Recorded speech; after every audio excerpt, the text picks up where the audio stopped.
سورہ یونس کا آغاز ہے۔ حضرت یونس علیہ الصلوۃ والسلام کا ذکر اس سورہ مبارکہ میں آیا۔ اس مناسبت سے اس سورہ مبارکہ کا نام سورہ یونس ہے۔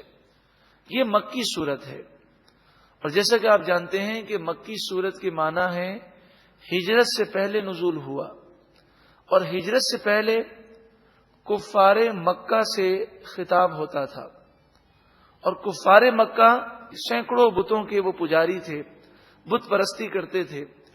تو سورہ یونس چونکہ مکی ہے، اس لیے اس میں بتوں کی اور شرک کی مذمت بہت زیادہ کی گئی۔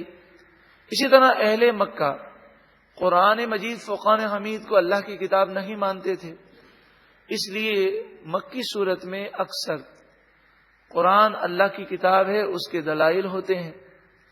چونکہ اہل مکہ وہ حضور نبی کریم صلی اللہ علیہ وسلم کو رسول نہیں مانتے تھے اس وقت، تو مکی صورت میں حضور کی رسالت کے دلائل بیان کیے جاتے ہیں۔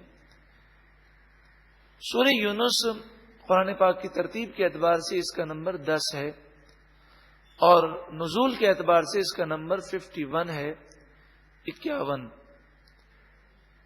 اس میں 109 آیتیں ہیں اور 11 رکوع ہیں۔ بسم اللہ الرحمن الرحیم، اللہ کے نام سے شروع جو بہت ہی زیادہ مہربان نہایت رحم کرنے والا۔ الف لام را، حروف مقطعات ہیں جن کے معنی اللہ جانتا ہے، اور اللہ کی عطا سے محبوب کریم صلی اللہ علیہ وسلم جانتے ہیں۔ تلک آیات الکتاب الحکیم، یہ کتاب حکیم کی آیتیں ہیں۔ قرآن مجید فرقان حمید کو حکیم قرار دیا گیا۔ یہ حکمت والی کتاب ہے۔ حکمت سے مراد دانائی۔ یہ وہ پیاری کتاب ہے کہ جو اس کتاب کو بار بار پڑھے اور اس میں غور و فکر کرے تو اللہ تعالی اسے عام لوگوں کے مقابلے میں بہت ہی زیادہ دانائی اور فہم عطا فرماتا ہے۔ بلکہ بعض بزرگوں نے تو یہاں تک فرمایا کہ جو قرآن پاک کو اپنے ہاتھوں میں لے، اس کا دیدار کرے اور اس کی کثرت سے تلاوت کرے تو اللہ تعالیٰ اس کے حافظے کو قوی فرما دے گا۔ اکان للناس عجبا، کیا لوگوں کو تعجب ہوا، ان اوحینا الی رجل منہم، کہ ہم نے انہی میں سے ایک مرد پر وحی نازل فرمائی، ایک مرد کو، ایک بشر کو ہم نے یہ مقام و مرتبہ دیا اور ان کو یہ فضائل اور مناقب عطا فرمائے، تو اس پر انہیں تعجب ہوتا ہے۔ اس میں تعجب کی کیا بات ہے؟ اللہ تعالی جو چاہے کر سکتا ہے، تو اس نے اپنے محبوب کریم صلی اللہ علیہ وسلم کو تمام مخلوق میں سب سے افضل اور سب سے اعلی پیدا فرمایا۔ انذر الناس، یہ وحی نازل فرمائی کہ اے محبوب صلی اللہ علیہ وسلم آپ لوگوں کو اللہ کے عذاب سے ڈرائیے، وبشر الذین آمنوا، اور ایمان والوں کو خوشخبری سنائیے، ان لہم قدم صدق عند ربہم، بے شک ایمان والوں کے لیے ان کے رب کے یہاں سچ کا مقام ہے، سچ کا مقام ہے، یعنی ان کے لیے جنت میں اعلی مقامات ہیں۔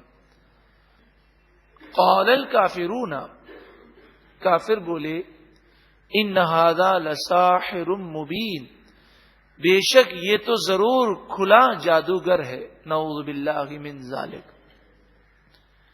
تو پہلے تو انہوں نے تعجب کیا کہ حضور کو یہ مقام و مرتبہ کیسے ملا، پھر جب حضور کے کمالات، آپ کے معجزات، بلکہ نبی اکرم صلی اللہ علیہ وآلہ وسلم تو سراپا معجزہ ہیں، آپ کی آنکھ مبارک بھی معجزہ، آپ کے کان مبارک بھی معجزہ۔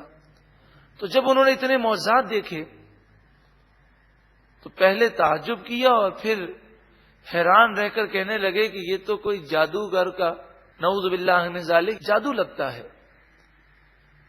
نبی اکرم صلی اللہ علیہ وآلہ وسلم کی جو کمالات ہیں وہ جادو سے ماورا ہیں، اور وہ جادو سے ایسے ممتاز ہیں کہ ذرا سی بھی انسان میں عقل ہو تو وہ دیکھ کر سمجھ سکتا ہے کہ یہ جادو نہیں ہے بلکہ اللہ کی طرف سے دیا ہوا معجزہ ہے۔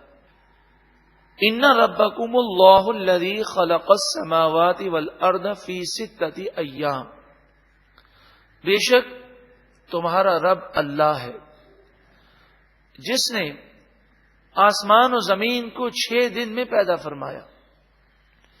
6 دن سے کیا مراد ہے؟ اس کی حقیقت اللہ تعالی ہی جانتا ہے۔ بعض مفسرین نے یہ فرمایا کہ اس وقت دن کا کانسیپٹ جو ہمارے یہاں ہے کہ سورج کے نکلنے سے دن کی ابتدا ہوتی ہے اور غروب سے دن کا اختتام ہوتا ہے، تو کائنات جب بنی اس وقت تو کائنات کے بننے سے پہلے سورج کا نظام تو موجود نہ تھا۔ تو فرمایا یا تو اس سے یہ مراد ہے کہ دنیا کے جو 6 دن ہیں اس کا جو وقت ہے اتنے وقت میں پوری کائنات بنی ہے، یا پھر ہو سکتا ہے 6 دن سے مراد کوئی اور دنوں کی پیمائش ہو۔ اللہ تعالی ہی اس کے معنی بخوبی جانتا ہے۔ سوال یہاں پر یہ ہے کہ جب اللہ تعالی فرما دے کن ہو جا فیکون تو وہ ہو جاتا ہے، پھر کائنات کو بنانے میں 6 دن کیوں لگے؟ فرمایا اللہ تعالیٰ کے ہر کام میں حکمت ہے۔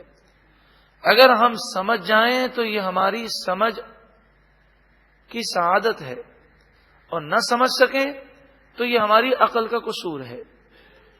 بعض مفسرین نے فرمایا اس میں یہ بھی حکمت ہے کہ بندوں کو نصیحت ہے کہ ہر کام بتدریج کیا جائے اور جلد بازی نہ کی جائے۔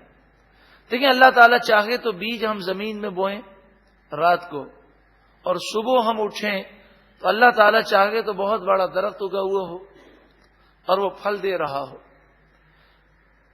اس پر وہ قادر ہے، لیکن اس نے اسٹیپ بائی اسٹیپ ہمارے سامنے اسباب پیدا فرمائے کہ بیج سے ہلکا سا پودا نکلا اور پھر وہ پودا درخت کی صورت اختیار کرتا ہے، پھر پھول نکلتے ہیں، پھر وہ پھلوں میں تبدیل ہوتے ہیں۔ ثم استوى علی العرش، پھر استوا فرمایا عرش پر، یعنی کائنات کی ابتدا ہوئی اور کائنات جب مکمل ہوئی تو سب سے آخر میں عرش کو بنایا گیا۔ عرش کے متعلق یہ عقیدہ سمجھ لیجئے کہ عرش الہی یا عرش عظیم جو کہا جاتا ہے اس کا ہرگز یہ مقصد نہیں کہ اللہ تعالیٰ اس پر بیٹھا ہوا ہے، نعوذ باللہ من ذالک۔ یہ کرسی کا یہ کانسیپٹ نہیں کہ اللہ اس پر بیٹھتا ہے، نعوذ باللہ من ذالک۔ اللہ تعالیٰ جسم سے اور جگہ سے پاک ہے۔ عرش کے متعلق اور کرسی کے متعلق ہم یہ ضرور جانتے ہیں کہ اللہ نے اپنی قدرت سے اسے پیدا فرمایا، لیکن وہ جگہ سے بھی پاک ہے اور جسم سے بھی پاک ہے۔ یدبر الامر، وہ تمام معاملات کی تدبیر فرماتا ہے، جو وہ چاہتا ہے فیصلہ فرماتا ہے۔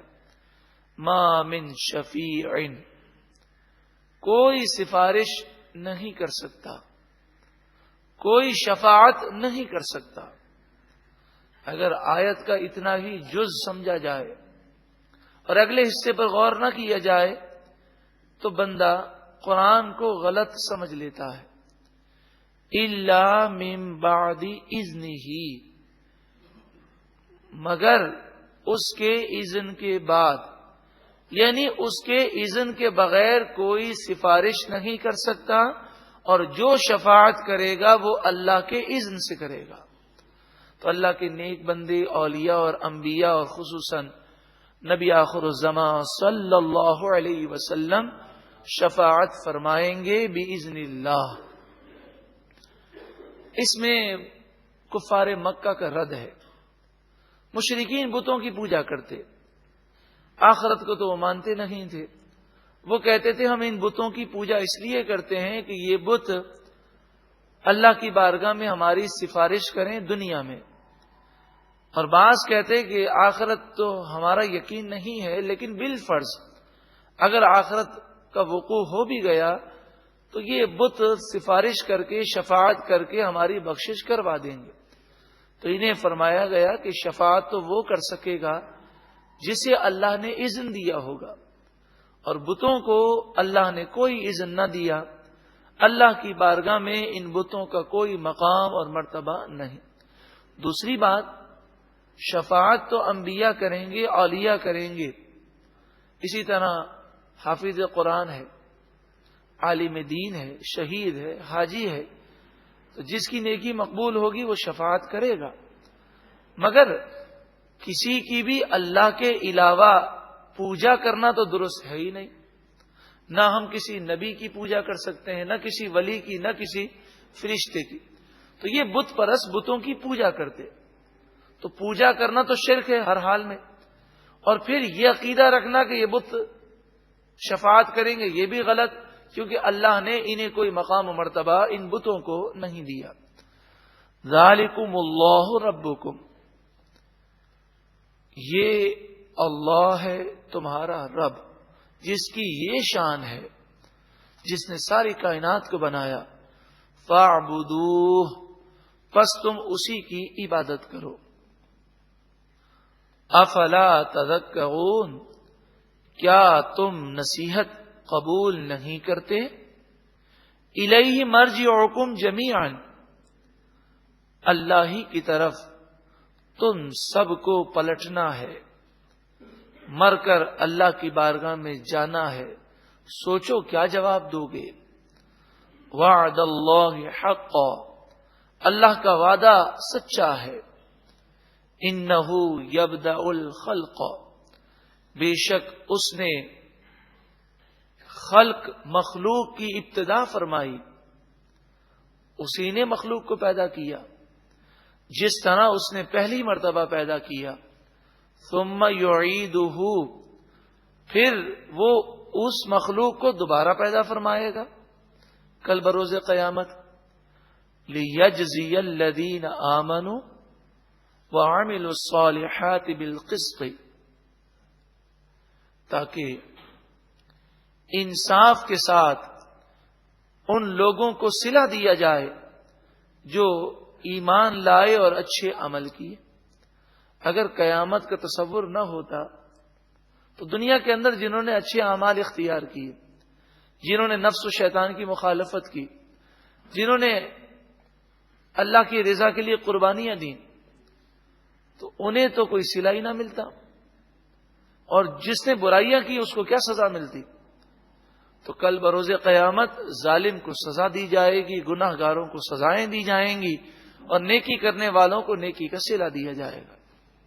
والذین کفروا لهم شراب من حمیم، اور وہ لوگ جنہوں نے کفر کیا انہیں گرم کھولتا ہوا پانی پینے کو دیا جائے گا، ایسا گرم کھولتا ہوا پانی کہ جو قریب لاتے ہی ان کے چہرے کو جلا کر راکھ کر دے گا۔ وعذاب علیم بما كانوا یکفرون، اور دردناک عذاب اس وجہ سے کہ وہ کفر کیا کرتے تھے۔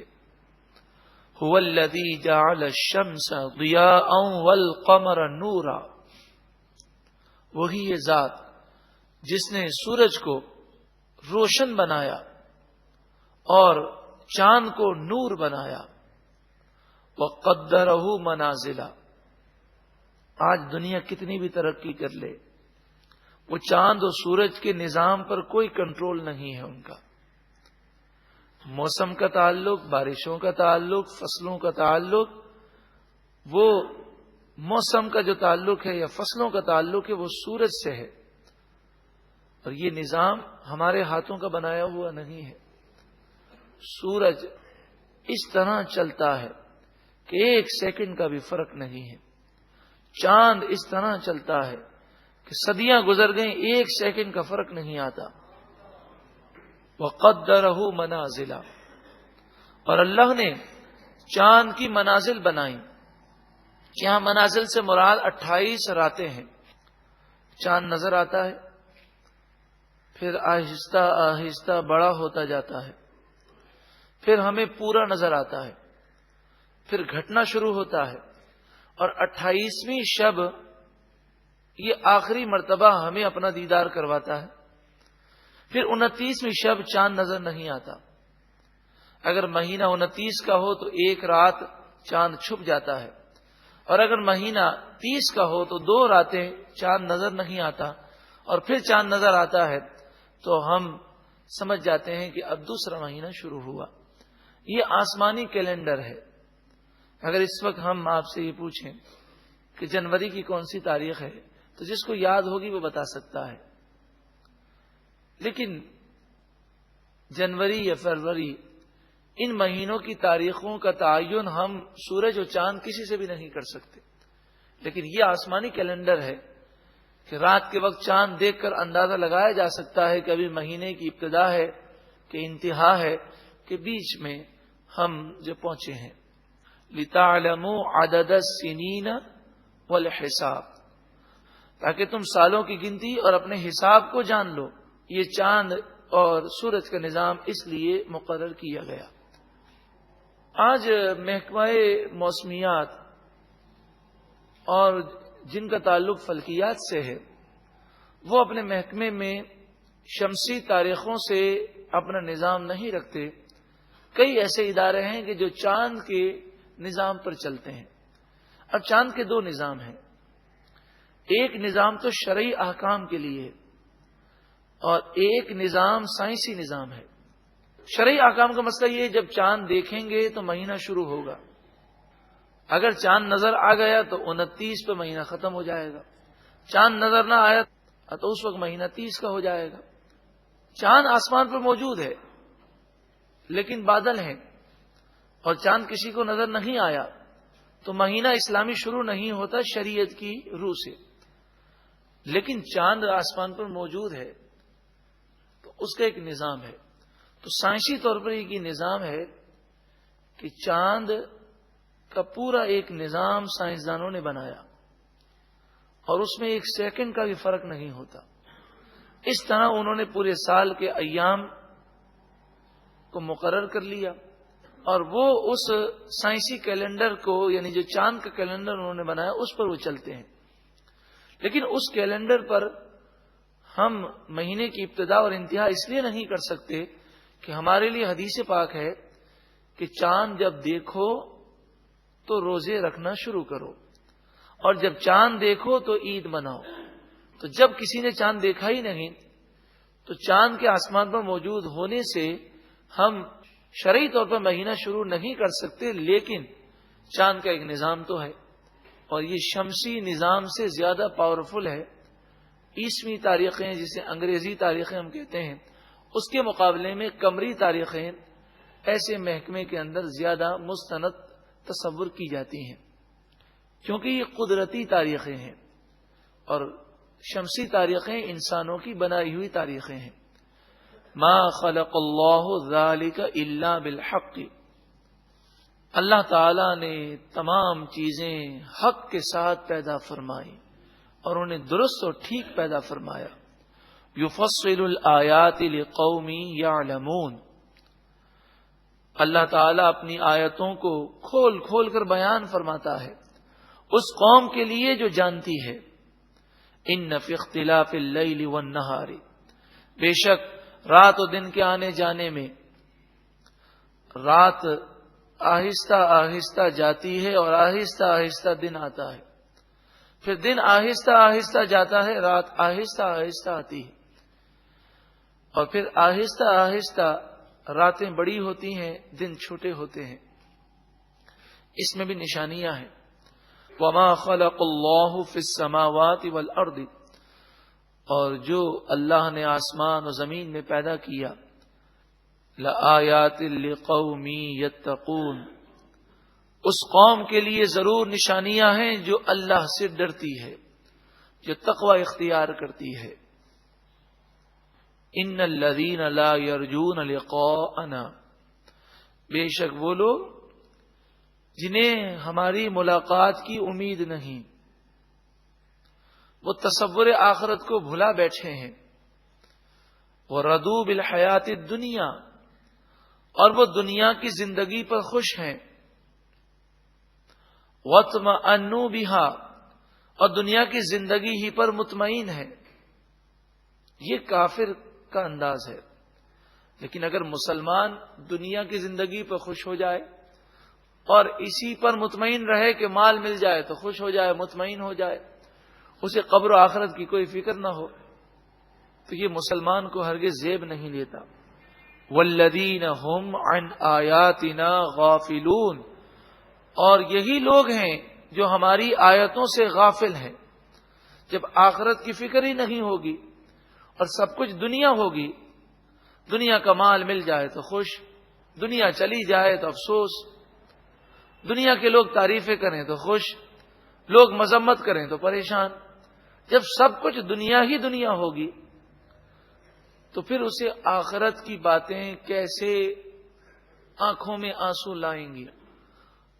وہ اللہ کے خوف کی باتیں سن کر، قبر و آخرت کی باتیں سن کر اس کا دل کیسے روئے گا؟ غفلت کو دور کرنے کے لیے تصور آخرت اور دنیا کو حقیر سمجھنا انتہائی ضروری ہے۔ اولئک مأواہم النار، یہی وہ لوگ ہیں جن کا ٹھکانہ جہنم ہے۔ بما کانوا یکسبون، اس وجہ سے کہ وہ گناہ کیا کرتے تھے۔ ان الذین آمنوا، بے شک وہ لوگ جو ایمان لائے، وعملوا الصالحات، اور انہوں نے اچھے عمل کیے۔ دیکھیے ایمان کے بعد کس چیز کا ذکر ہے؟ اچھے عمل کا۔ کیا ہم اپنی زندگی اس طرح گزار رہے ہیں؟ کوئی ہمیں ایک دن ایسا نصیب ہوا کہ جس میں ہم نے اللہ کی کوئی نافرمانی نہ کی ہو، شریعت کی پابندی کے مطابق ایک دن گزارا ہو؟ دن رات گناہوں میں پڑے ہیں۔ بے شک وہ لوگ جو ایمان لائے اور اچھے عمل کیے، یہدیہم ربہم بایمانہم، ان کا رب ان کے ایمان کے سبب انہیں جنت کی راہ دکھائے گا۔ جنت بہت بڑی ہے، اتنی بڑی ہے کہ دنیا کی تو ساری زمین جنت کے سامنے کوئی حیثیت ہی نہیں رکھتی۔ اس سے اندازہ لگائیے کہ پوری دنیا کتنے ممالک ہیں، کتنی بڑی زمین ہے۔ اس زمین سے 4 گنا زیادہ زمین اس جنتی کو دی جائے گی جو سب سے ادنا جنتی ہوگا۔ جنت کتنی بڑی ہوگی؟ ہم آپ سوچیں، چھوٹے سے محلے میں جانا ہوتا ہے تو کتنا راستہ ڈھونڈنا پڑتا ہے، کتنے لوگوں سے پوچھنا پڑتا ہے۔ لیکن جنتی جب جنت میں داخل ہوں گے تو اللہ تعالیٰ ان کے ایمان کی برکت سے ان پر وہ کرم فرمائے گا کہ انہیں ایسا محسوس ہوگا کہ ہمیشہ ہم جنت ہی میں رہے ہیں، اور وہ جنت کے راستوں میں بھٹکیں گے نہیں، اور اپنے گھر کو ایسے پہچانیں گے، اپنے محلات کو ایسے پہچانیں گے جیسے صدیوں سے یہیں رہتے ہیں۔ یہدیہم ربہم بایمانہم، ان کا رب ان کے ایمان کے سبب انہیں ہدایت عطا فرمائے گا، جنتوں کی، جنت کا راستہ دکھائے گا۔ تجری من تحتہم الانہار، ان جنتوں کے نیچے نہریں رواں دواں ہوں گی۔ فی جنات النعیم، نعمتوں کے باغات میں۔ دعواہم فیہا سبحانک اللہم، وہ بات شروع کریں گے تو ہر مرتبہ وہ اپنی بات کی ابتدا میں اللہ کی حمد و ثنا کریں گے۔ آج ہم زبان سے ذکر کرتے ہیں، دل سے اللہ کی یاد کرتے ہیں، تو کچھ محنت کرنی پڑتی ہے، توجہ کرنی پڑتی ہے۔ لیکن جنتی ہر وقت اللہ کا ذکر کریں گے، زبانیں خود بخود چلتی ہوں گی، اس میں محنت و مشقت نہیں کرنی ہوگی۔ دل بھی اللہ کی یاد میں ہوگا، زبانیں بھی اللہ کی یاد سے تر ہوں گی، اور جب وہ دعا مانگیں گے تو دعا کی ابتدا میں دعواہم فیہا، جنتوں میں ان کی پکار، ان کی دعا کی ابتدا ہوگی سبحانک اللہم، اے اللہ تو پاک ہے، تجھے پاکی ہے، وتحیتہم فیہا سلام، اور ان میں ان کا آپس میں ملنا سلام ہوگا، یعنی آپس میں یہ ملاقات کریں گے تو ابتدائی کلام ان کا سلام السلام علیکم ہوگا۔ تو السلام علیکم یہ کہنا یہ جنتی کلام ہے، اسے عام کرنا باعث سعادت ہے۔ فرشتے بھی ان پر سلام پیش کریں گے، اور جنتیوں کی سعادت تو دیکھیں، حدیث پاک میں فرمایا فرشتے اللہ کا سلام جنتیوں کو پیش کریں گے۔ وآخر دعواہم، اور ان کی دعا کا اینڈ ہوگا ان الحمد للہ رب العالمین، کہ تمام خوبیاں اللہ کے لیے ہیں جو رب العالمین ہے۔ بعض لوگ ذرا سی بات پر اپنے آپ کو یا اپنی اولاد کو یا اپنے گھر بار کو کوسنا شروع کر دیتے ہیں،